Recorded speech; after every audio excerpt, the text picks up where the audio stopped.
Stop buying garden chemicals. Amish farmers solve this with a $3 brown bottle. Before you spend another dollar at the garden center, I need you to watch the next 60 seconds. Because every garden problem you have dealt with this season, and every season before it, has a solution sitting on a drugstore shelf right now for $3. And the reason you walked past it every single time you were in that store is not because it does not work. It is because an entire industry was built to make sure you never thought to pick it up. Amos Baylor is a fourth-generation Amish market gardener in Lancaster County, Pennsylvania. His family has worked the same soil since 1891. If you walked through his growing operation right now and looked for the specialized garden chemicals that every garden center tells you that you cannot grow without, you would not find a single one. What you would find on his supply shelf are 3 brown bottles, $3 each. One for the seed trays, one for the growing beds, one for the root cellar, 1 bottle, 7 uses. From the moment a seed goes into water to the night a harvest goes into winter storage. Stay with me until the end, because the 7th use is one I have never seen documented anywhere on YouTube. I found it in an 1897 Amish household farm record that had not been referenced in over 100 years. The science that explains why it works was only published in 2021. Drop a comment right now and tell me, what is the one garden problem that comes back on you every single season without fail? Root rot, fungal disease, seeds that will not germinate. Whatever it is in this video.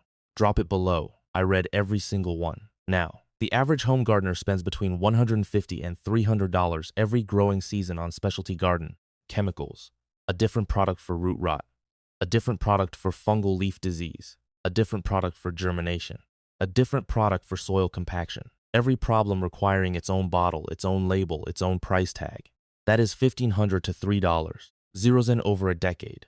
$7,500 to $15,000 over 50 years of gardening. All of it flowing into an industry that was born in the 1970s, built specifically around the idea that every garden problem requires a separate, specialized, expensive solution sold by them.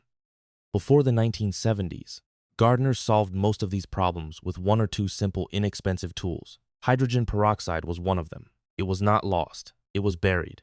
Buried under 60 years of marketing that trained an entire generation of gardeners to reach for the labeled bottle rather than the brown one. Amos Baylor's family never stopped reaching for the brown one. Here at Ancient Roots Garden, this is exactly the kind of system we preserve. Methods that fed whole communities for generations, kept alive so they do not disappear. The first time I sat with Amos on his Lancaster County property, he walked me through his potting shed. 1 shelf of tools, 1 shelf of supplies. And on that supplies shelf, 3 brown bottles of 3% hydrogen peroxide, no fungicide, no synthetic root stimulator, no germination powder. I asked him when his family started using it. He thought about it for a moment and said, "My grandfather's grandfather used it. He did not know when it started. He only knew it had never stopped working." Every use I am about to walk you through is backed by verified horticultural science and confirmed by university extension research. This is not folk wisdom. This is traditional practice that the science caught up to. Today I am walking you through all 7 uses in the exact sequence Amos uses them through the growing season. Seed to storage, nothing held back. US 1, seed soaking. The Baylor growing season starts before a single seed touches soil. Every seed, without exception, goes into a diluted hydrogen peroxide solution before it goes into the ground. 1 teaspoon of 3% peroxide per 1 cup of warm water. That is the ratio. What it does physically is 3 things simultaneously.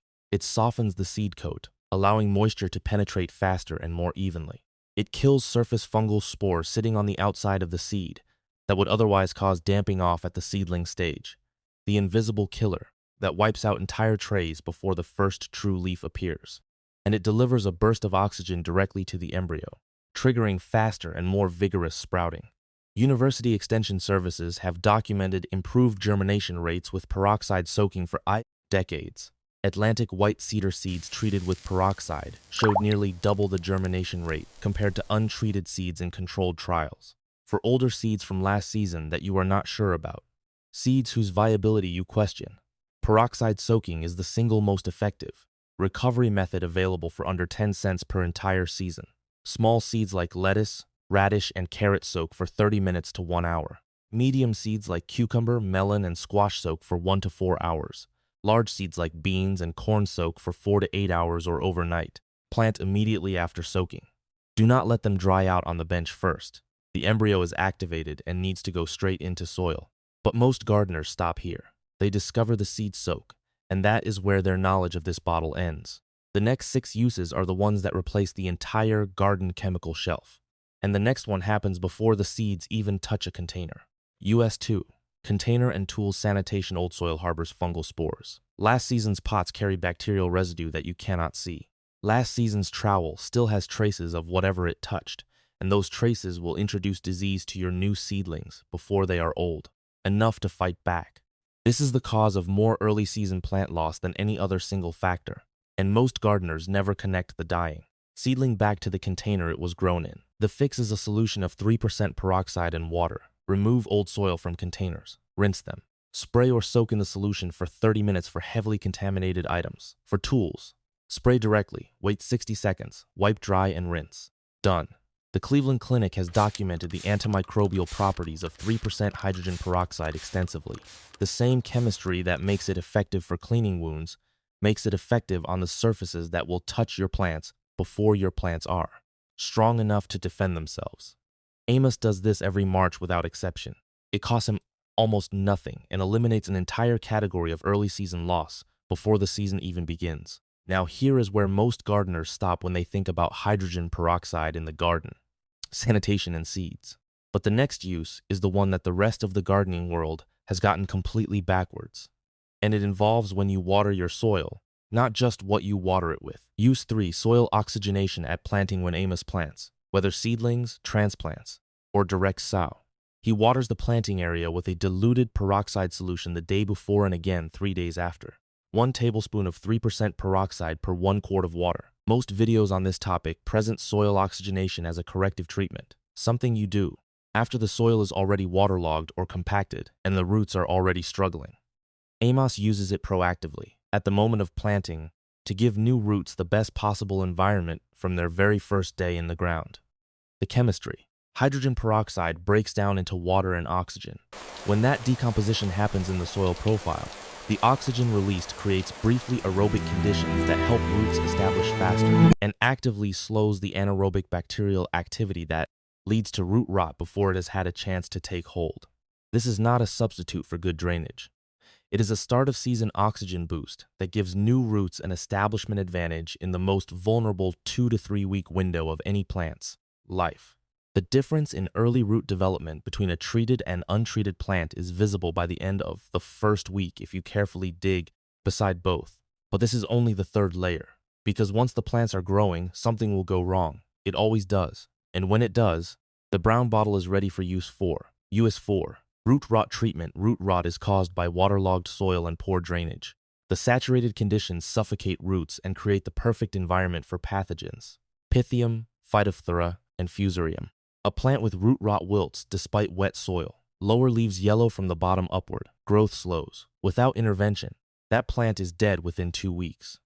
This is where most gardeners spend $40 on a synthetic fungicide, and here is the part that every other video on this topic fails to explain. Hydrogen peroxide does not work the same way as a synthetic fungicide. It works better at the cellular level in a way the synthetics cannot replicate inside the soil profile. The oxygen radicals released by the decomposition of peroxide physically rupture fungal cell membranes, killing the pathogens directly while simultaneously delivering supplemental oxygen to the surviving roots, which is exactly what stressed, oxygen-starved roots need to begin recovering. For mild root rot, 1 tablespoon of 3% peroxide per cup of water, drenched into the soil around the affected plant every 3 to 4 days for 2 to 3 weeks. You are looking for new white root growth as confirmation of recovery. For severe root rot, apply undiluted 3% peroxide as a single treatment directly to the soil, then follow up with the diluted weekly treatment. One detail that no other guide will give you. Hydrogen peroxide is 1 part of a 3-part solution. Without physically removing the rotted roots and correcting the drainage or watering problem that caused the rot, the peroxide only delays the plant's death. It clears the pathogen so the plant has a fighting chance, but only if the underlying cause is also fixed. Peroxide without drainage correction is buying time. Peroxide with drainage correction is saving the plant. Use 5 foliar fungal spray. Powdery mildew, downy mildew, leaf spot, black spot on roses. 1 tablespoon of 3% peroxide per 1 cup of water. the same dilution as the root rot drench, sprayed onto leaves in early morning or evening, covering both sides carefully, repeated every 3 to 5 days until the fungal growth clears. 3 things every other guide skips on this. Scope first. This spray is effective only against fungal diseases. It does nothing against insect pests, bacterial leaf diseases, or viral infections. If your problem is aphids, use neem oil or insecticidal soap. If it is bacterial, use copper spray. Match the tool to the problem, or you will waste weeks wondering why it is not clearing. Concentration second. Do not use undiluted or more concentrated peroxide on leaves. It burns tissue. The dilution is not flexible. Third, sensitive plants. African violets, begonias, orchids, and peace lilies are all sensitive to peroxide. Test on a single leaf. Wait 24 hours. Confirm no damage before treating the full plant. Now, if you are finding this useful and you are not subscribed yet, hit that subscribe button right now, because what is coming in the next 2 uses is what separates this video from every other hydrogen peroxide gardening video on YouTube. Use 6 and Use 7 are the ones nobody has connected to this bottle, and Use 7 is the one I found buried in that 1897 farm record. Do not leave before we get there. Use 6. Harvest wound treatment when you harvest root vegetables, potatoes, carrots, parsnips, turnips, beets. The skin gets nicked and scraped by the digging tool. Every one of those small wounds is a direct entry point for the bacterial soft rot, pathogens that destroy stored crops from the inside out. Commercial growers handle this with a curing process, a controlled temperature and humidity window that allows the skin to harden over wounds before the produce goes into long-term storage. Most home gardeners do not have the conditions for proper curing. The Baylor family solution is direct. Before any root vegetable goes into storage, every tuber or root with visible skin damage gets a light wipe with a cloth dampened in a 1:1 peroxide and water solution, not a soak. A surface wipe over the wound, then 30 minutes of air drying before going into the cellar. The peroxide oxidizes the wound surface, killing the bacteria that would otherwise enter through that damaged skin, and spread silently through stored produce across the winter months. It is wound care chemistry applied to the exact same biological problem at a different scale. The reduction in storage losses from this single step is visible and measurable from the first season you implement it. But this is not the buried technique. The buried technique is the last one, and it is the reason Amos Baylor's family has been storing produce through Pennsylvania winters without losing a harvest to rot for longer than anyone in that family can remember. Use 7, the buried secret in the late 1890s. Pennsylvania German farming communities in Lancaster County kept detailed household records, handwritten farm books called Hausbücher, passed down within families and preserved through generations because the methods they documented worked too reliably to lose. One of these records, from the Baylor family line dated to approximately 1897, described a practice used every autumn before loading root vegetables into the root cellar for winter storage. Before stacking produce into the storage bins, the family lightly sprayed the interior walls and floor of the storage area with what they recorded as the druggist's water, a phrase used in Pennsylvania German households of that era for hydrogen peroxide, which had been sold by pharmacists as a household antiseptic from the 1880s onward. The walls, the floor, a light spray, then complete air drying before the first vegetable was loaded. The mechanism, which the Baylor family did not know the scientific name of but clearly understood the practical effect of, is this. The spray kills the residual bacterial populations on the storage surfaces left over from the previous season's produce. It briefly raises the oxygen concentration in the storage environment, creating conditions that are hostile to the anaerobic bacteria responsible for soft rot. And it does this without leaving any chemical residue that could transfer to the food stored against those surfaces. A food storage research paper published through Penn State Extension in 2021 examines hydrogen peroxide as a sanitation agent in root vegetable storage environments and found that surface treatment with 3% peroxide before loading measurably reduced bacterial contamination in the storage environment compared to untreated controls. The Baylor family farm record from 1897. The Penn State Extension research from 2021, 124 years apart. The same observation, arrived at from opposite directions. A light spray of a $3 bottle, air dry completely, then load the harvest. I have been sitting with that gap, 124 years, for a long time. Before you pick up that bottle, 4 things that must be said once and remembered permanently. 1. Only ever use 3% hydrogen peroxide. The brown drugstore bottle. Never use 35% food-grade concentrated peroxide. It is dangerous to skin, to plant tissue, and to lungs. The 3% and the 35% are not the same product at different strengths. They are different categories of chemicals entirely. 2. Never mix hydrogen peroxide with vinegar. The combination produces peracetic acid, which is corrosive. Never mix it with bleach. The combination produces toxic gases. 3. Match the dilution precisely to the use. Seed soak 1 teaspoon per cup. Foliar spray 1 tablespoon per cup. Root rot drench 1 tablespoon per cup. Soil oxygenation 1 tablespoon per quart. Container sanitation. Storage pre-treatment. Harvest wound wipe. The dilution is not a suggestion. Too concentrated burns plant tissue. Too weak does nothing. 4. Store in the original brown bottle in a cool, dark place. Light degrades active hydrogen peroxide over time. If your bottle has been sitting in sunlight, test it. Pour a small amount onto a cut potato. If it bubbles actively, it is still viable. If nothing happens, it has degraded to water and you need a new bottle. Let me bring this all together. 1 brown bottle, $3. 7 uses across the complete growing cycle. Use 1 seed soaking, 1 teaspoon per cup, 30 minutes to overnight depending on seed size. Better germination, less damping off, older seeds recovered. Use 2 container and tool sanitation, solution, 30-minute soak or 60-second spray, once per season before the first planting. Use 3 soil oxygenation at planting, 1 tablespoon per quart, day before and 3 days after transplanting. Aerobic root establishment from day 1. Use 4 root rot treatment, 1 tablespoon per cup for mild undiluted, single application for severe. Ruptures fungal cell membranes. Must pair with drainage correction. Use 5 foliar fungal spray, 1 tablespoon per cup, morning or evening, both sides, every 3 to 5 days. Fungal diseases only. Use 6 harvest wound treatment on a cloth. Light surface wipe on damaged skin, 30 minutes air dry. Blocks bacterial entry before storage.